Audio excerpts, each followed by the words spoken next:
As laws, lads, dudes, one more for the road, right? One more for the evening before we drift on into beautiful sleep tonight. Of course. Before we get into, here's what I want to do. I want to continue with Maddie and Kaylee. I want to focus on Kaylee this time. All right, Kaylee. We still have to satisfy a few things here, all right? We have to satisfy potentially what happened in the kitchen. That's a focus point here. And also what happened in the living room, all right? Why? Because according to The Hobbit, she heard commotion coming from upstairs, what she thought was the living room, and she explained this way by saying that Ethan, she thought it was Ethan stumbling around. Remember? That's what she said. She said she thought it was Ethan perhaps stumbling around because he's clumsy or some shit. And I guess he makes noise when he walks around in the kitchen. In the dark, I guess. Yeah. Anyway, yeah, it doesn't make sense, but that's what The Hobbit says. In essence, that's what she says. Go look. But I believe, yes, there is a scuffle that occurs in these two rooms. We'll get into it, okay? But I want to focus on Kaylee for the next one coming up, because Kaylee and Maddie get separated. They get separated. They do. Maddie, take into account where her jacket was found, down at the fire hydrant, okay? Maddie is by herself. Kaylee, here's what I feel. We'll get into it. I think, they're separated. Kaylee and Maddie are not together at this point, okay? All right. Oh, and there's one more thing I forgot to mention about, Dylan's interview. Bethany's interview, and we'll get to that a little later. But I don't recall the detective asking her when she and Maddie went out to take the dog to the took Murphy out to the bathroom. I don't remember the detective asking her if they took the dog out on a leash or not. A leash. That would be a very important question to ask. When you guys took the dog out to the bathroom, did you put a leash on him? That's a very important question here. It sounds like it's not, but that's a very important question. Was Murphy on a leash? Very important question here. And I have to go back and review it, and we'll look at it. Not in this video, but we're going to look at it later. I do not believe he asks the Hobbit if Murphy was on a leash. A leash. Remember, Moscow, it's the little details that are going to fuck you. Trust me. Because this implies a lot. If Murphy's on a leash, well, guess what? It's much harder for him to just run away. Yeah, it is. Because, you're holding on to the leash. One of you is, right? Well, according to The Hobbit, she got cold, went back inside the house after 10 seconds. So, most likely, it would have been Maddie if they had him on a leash. Murphy, Maddie would have been holding him on the leash. Right? Right. Even if she's intoxicated, we're talking about an 8-month-old dog. A puppy. And no, the question I have is, why are you taking an 8-month-old puppy outside of the house to go to the bathroom without a leash? Why? Why are you doing this? On top of the fact that he has already run away a few times. Right? Yes, correct. He's already run away a few times, chasing shadows in the bushes, remember? Right. So why would you take him outside without a leash on? Why? Especially if he runs away. Very important question here, Moscow police. And I don't think you asked her this. At least not in the first interview. And I don't think you did it in the second one in Nevada either. I don't think so, and that's defense. But still, I don't think this question was asked. I will go back and review it. If I'm wrong, of course. But that is a huge question here, guys. Because you're going to hold on to the leash? He's not going to run away from you. He's an 8-month-old dog. And Maddie, yeah, she's petite, but she probably weighs more than him. I will bet my life on it. I bet my life Maddie Mogan weighed more than Murphy did. Okay? Absolutely. I mean, probably by 100 pounds. Just saying. The dog ain't that big. So if you have him on a leash, he ain't going to run off on you. He's not. Unless. It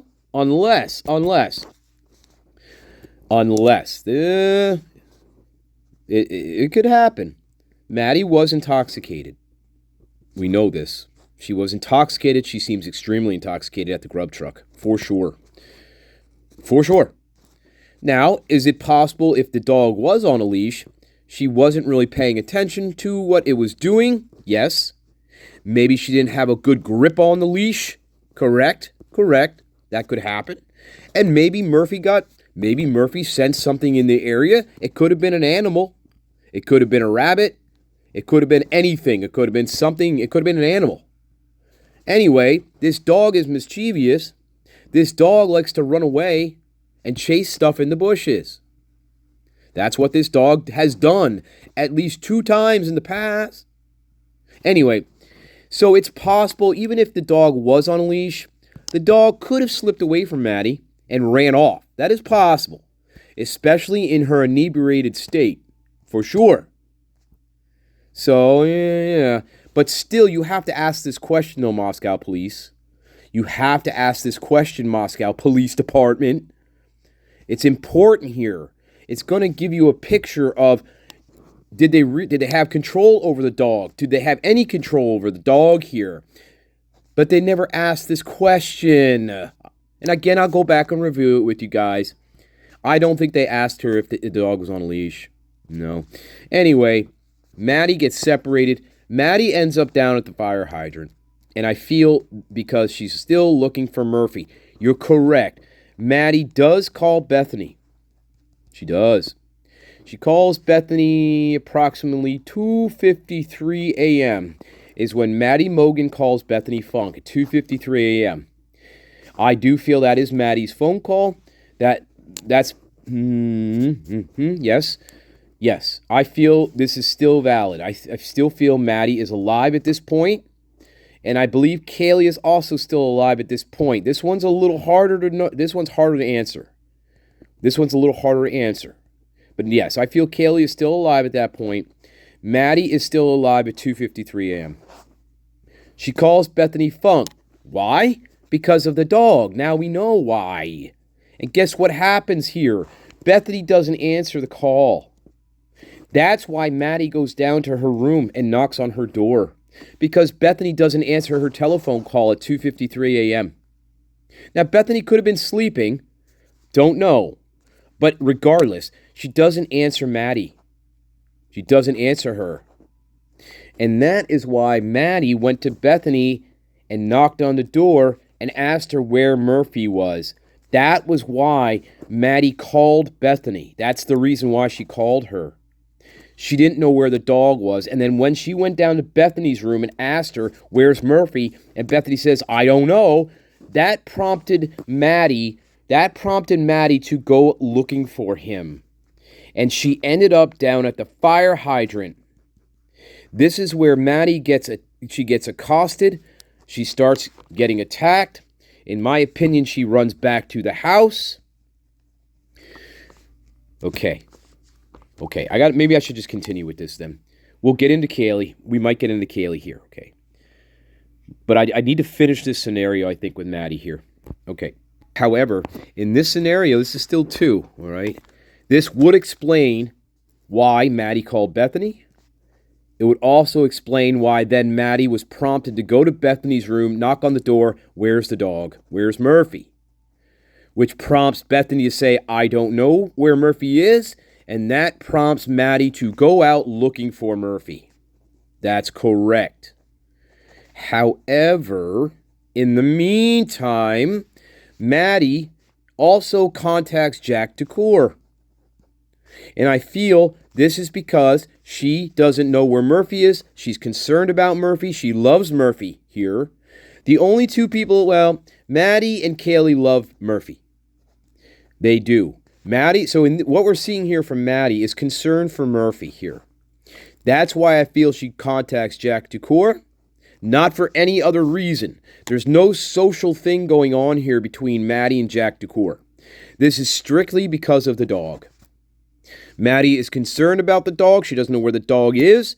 Jack doesn't answer. Jack does not answer Maddie. Nobody's answering Maddie here. That's the problem. Nobody is helping Maddie here. Catch that, guys. Catch the drift here on this, guys, right? Nobody is helping her. And Maddie is intoxicated as fuck. She is. Completely blitzed. But yet, she's still, despite being drunk, she's concerned about Murphy. Because she's not a psycho like the other two. Yes. And she's not a psycho like Jack Ducour. Or any of these fucking characters. No, Maddie actually has a heart. Okay? She's not a psychopath like some of these other fucking people. Yes, I do feel some of these other people are sociopathic. Especially Jack Ducour. His behavior walking upon the crime scene. Total sociopath. He just strolls on up there like it's a normal fucking day. Okay? Yeah, he's agitated a little bit. That's only because of the dog. He don't give a fuck about Kaylee. He doesn't give a fuck. Yeah, go watch that again. No concern about Kaylee. Yeah, that's my ex-girlfriend. Fuck off. Where's my dog? Fuck you. Fuck you, Jack. You fucking prick. You needed to be spanked hard when you were a little boy. Let me tell you. Real fucking hard. You fucking prick. Standing up there like you fucking grieving at the memorial service. You look like a pathetic baby is what you fucking look like. And that's exactly how Kaylee described you. Like a little child. And you know what? She wasn't wrong either.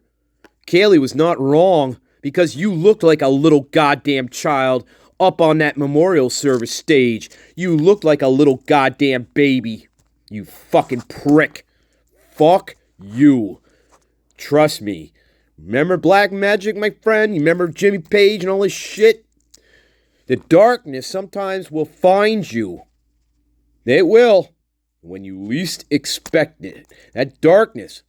You played with the darkness, you see. Just like a lot of other people played with the darkness in this case. And guess what? That darkness does not forget. It doesn't. And it doesn't matter if you're Greek or not. That darkness does not forget you, my friend. Believe me, it doesn't. That darkness remembers what you did and what you didn't do.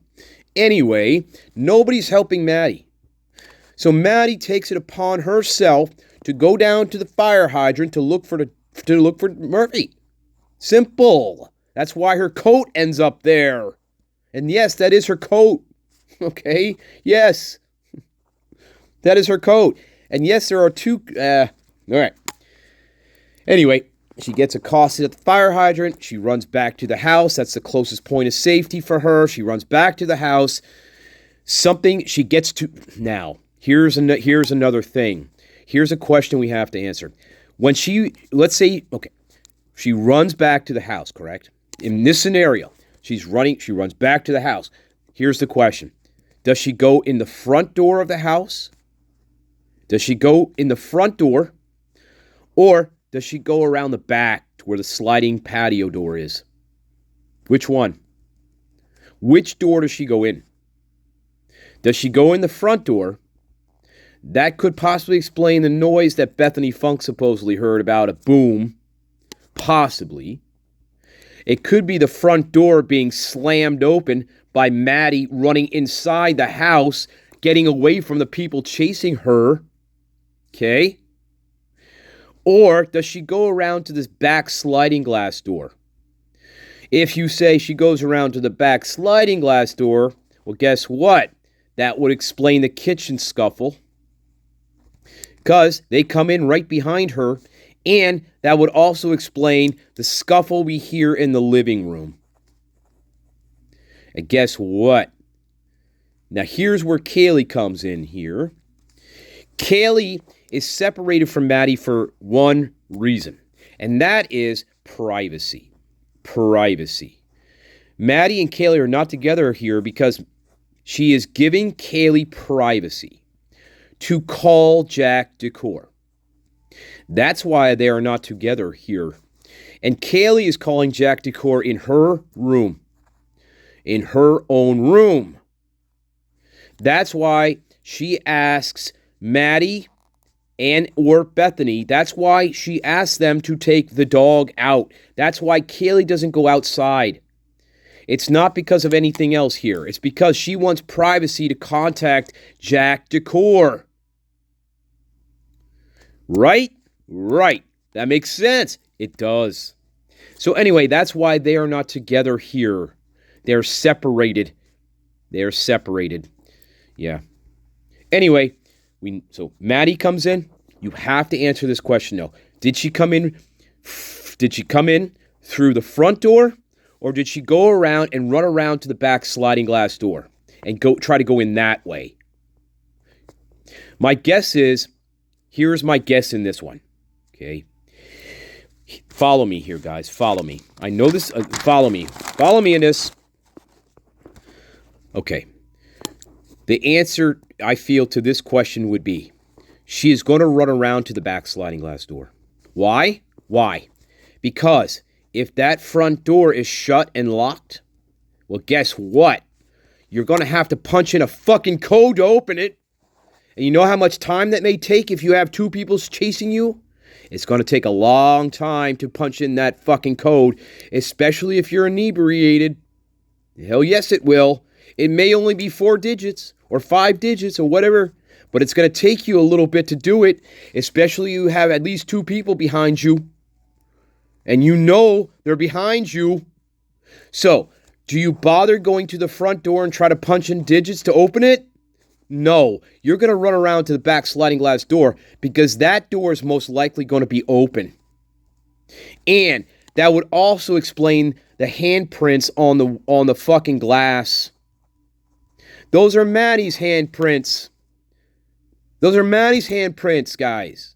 Yes, they are, in my opinion. In this scenario, those are her handprints. And that's her face that she pressed up against the window to see if anybody was up. She was trying to get in the house. She was trying to get in the house. Now, I don't know here. From this point, that would explain the handprints, and that would explain the face print on the window. That is her looking in to see if anybody is there that could let her inside. She doesn't have time to call people. I don't think here. I don't think she has time to call anybody in this moment. She gets to the back sliding glass door. She looks in to see if anybody's there that could help her. And I don't know. From this point, I don't know. I don't know if she gets in. If she gets in, yes, that would explain a few things here. That would explain the kitchen scuffle. And that kitchen scuffle follows into the living room. Right? Right. That would explain the noises that Bethany supposedly heard upstairs going on in the living room. That is Maddie being chased into the house. Dylan, what's Dylan doing? Dylan knows what's going on this whole fucking time, by the way. Dylan knows what's happening. Dylan knows what's happening here. Dylan knows what's happening. Absolutely knows what is going on here. She does. Absolutely, in my opinion, Dylan knows exactly what's going on here. Yes, she does. For sure. For sure. All right.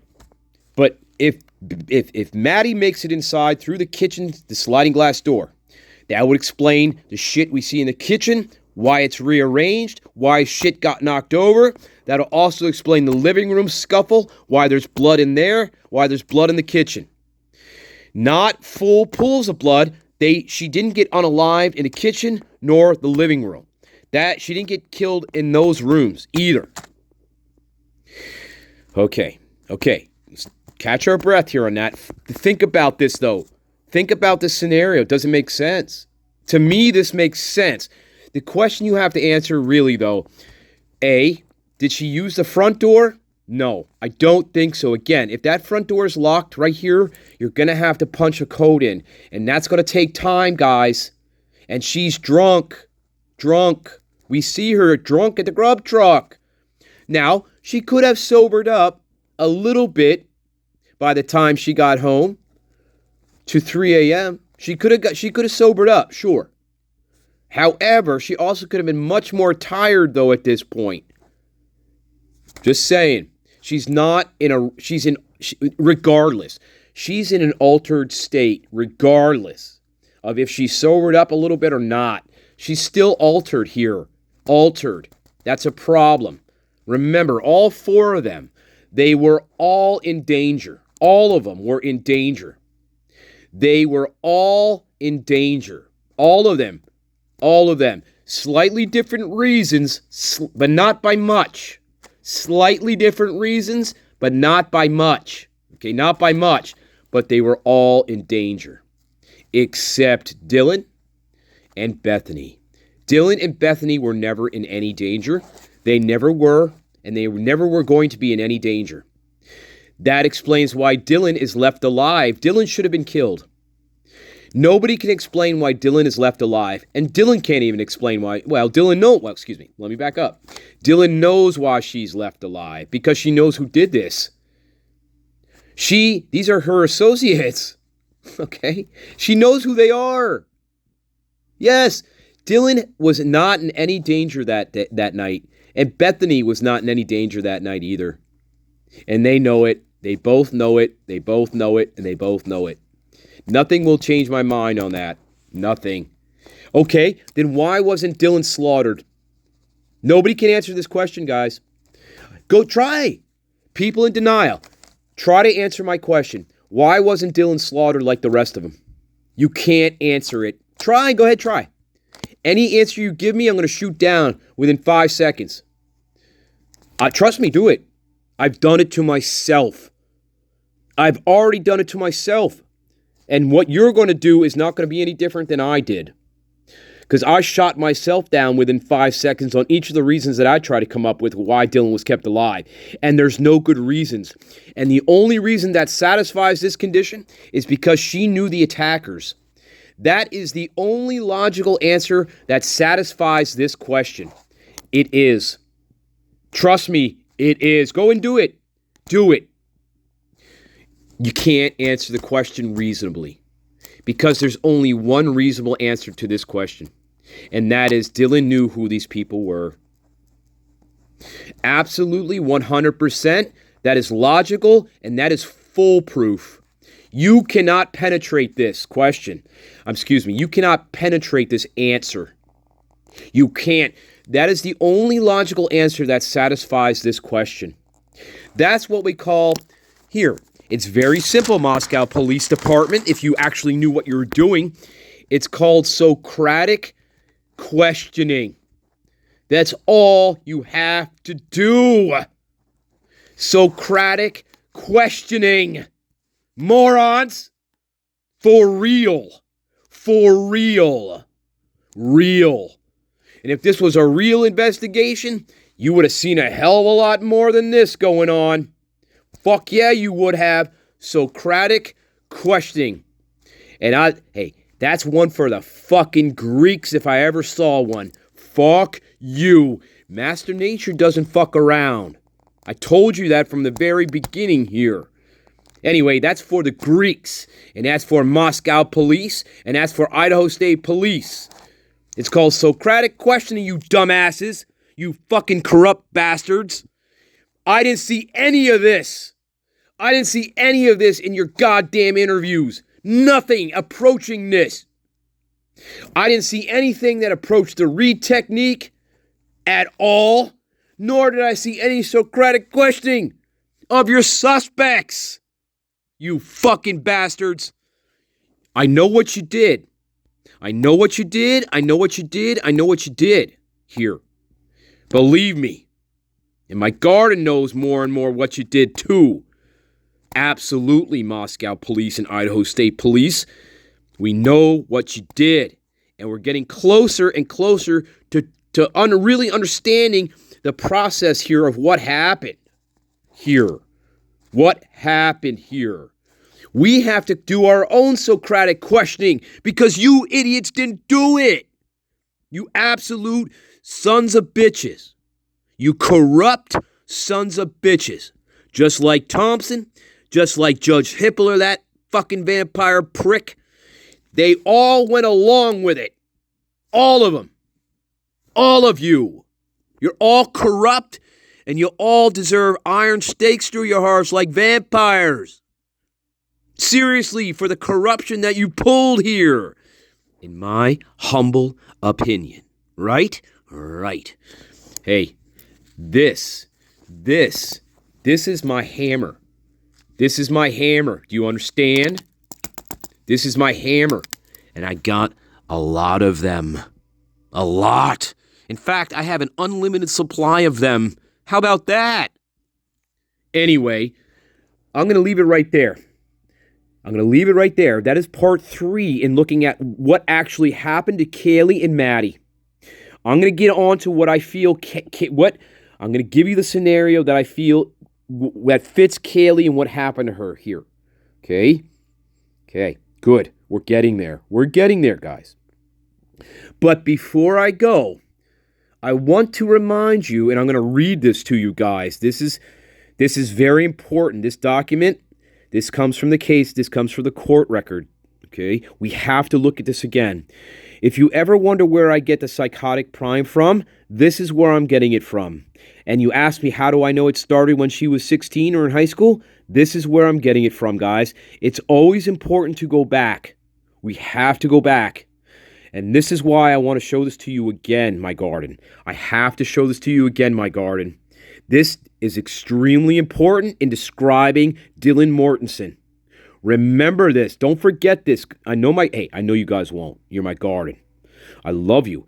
And after I read this, we're going to say goodnight, and we're going to get the most beautiful dreamscapes that we can think of, okay? I love you. Let me read this to you.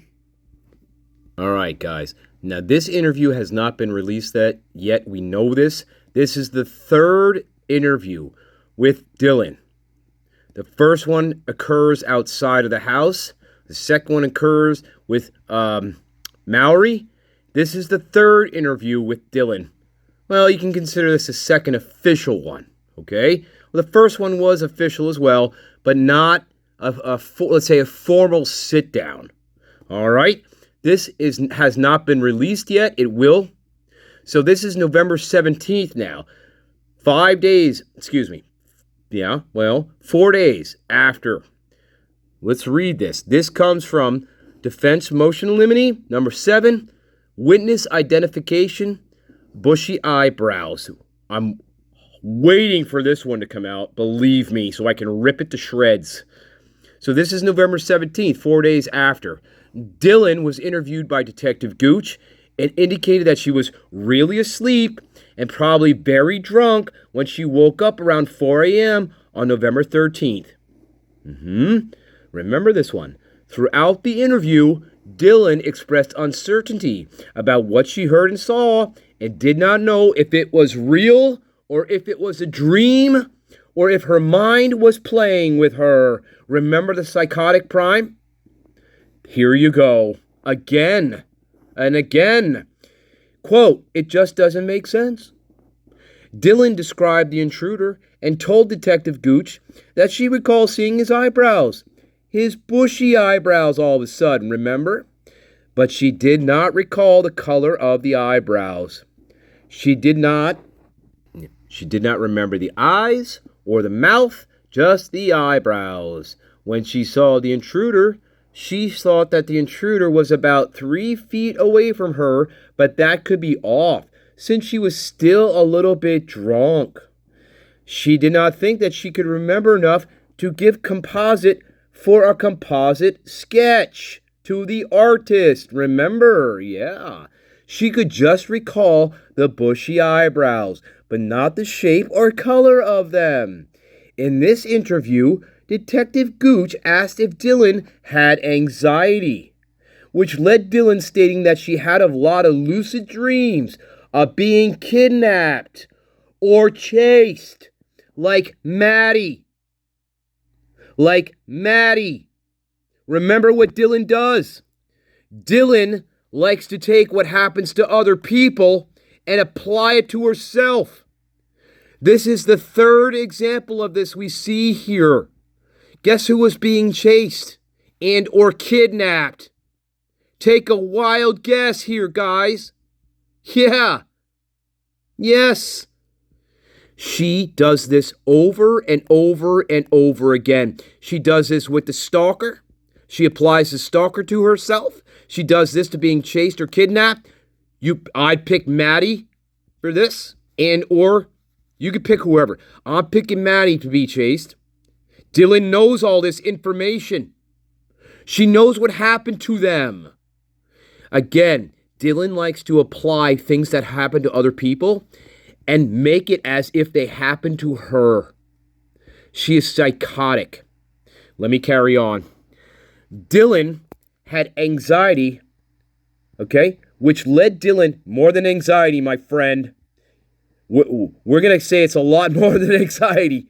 It's called psychosis. It's called having psychotic issues. Like taking on other people's identity, for one. Taking what happens to other people and thinking it happens to you, Dylan Mortensen. Who are you, Dylan? Anyway, which led Dylan stating that she had a lot of lucid dreams, right, of being kidnapped or chased. Remember, the psychotic, lucid dreaming, psychotic prime. She indicated that she watched Criminal Minds and fell asleep to crime podcasts. Guess who else did this?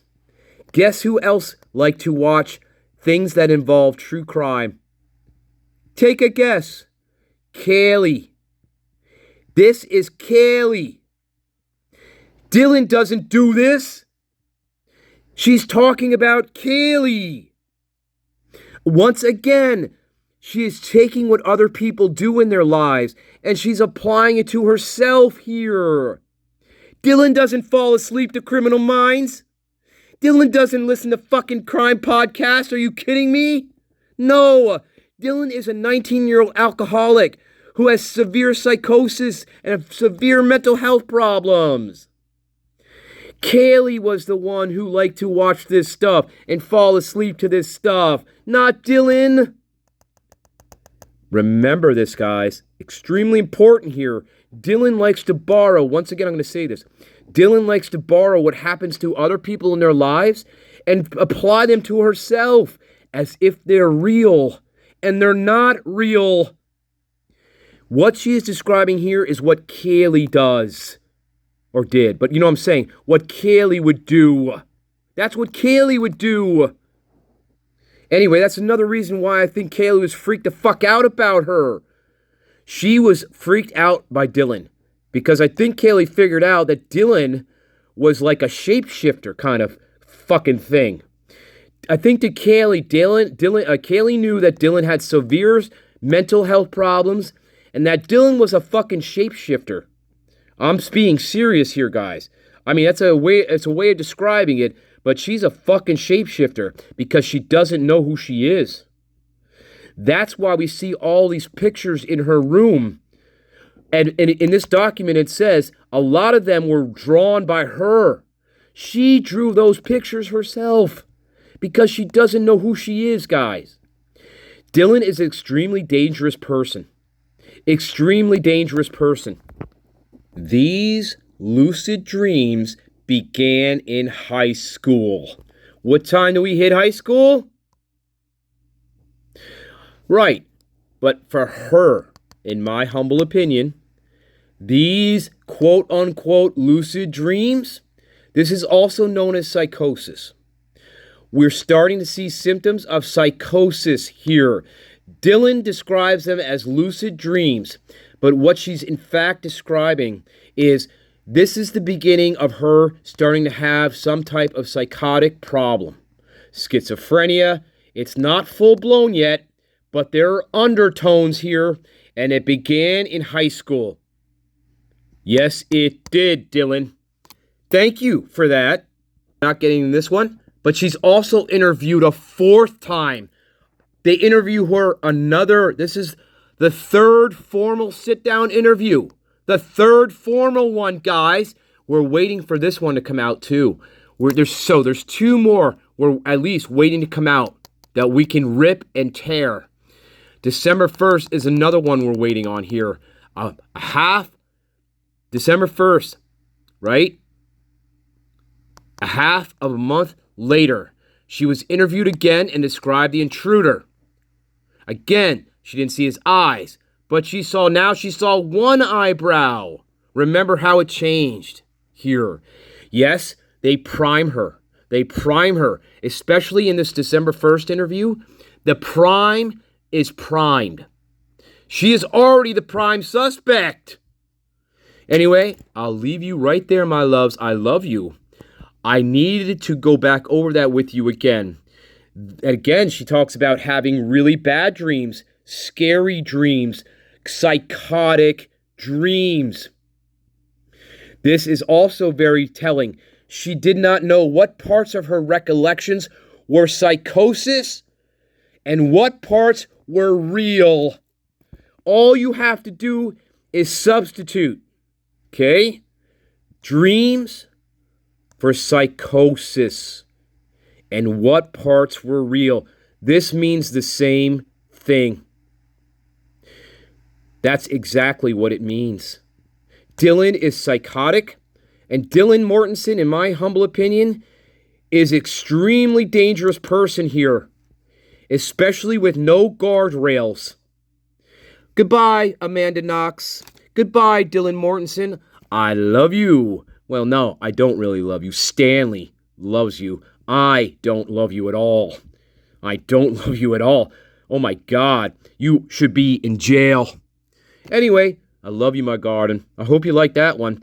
That is part 3, and part 4 is coming tomorrow. And we got to focus on Kaylee, okay? I love you. Bye-bye.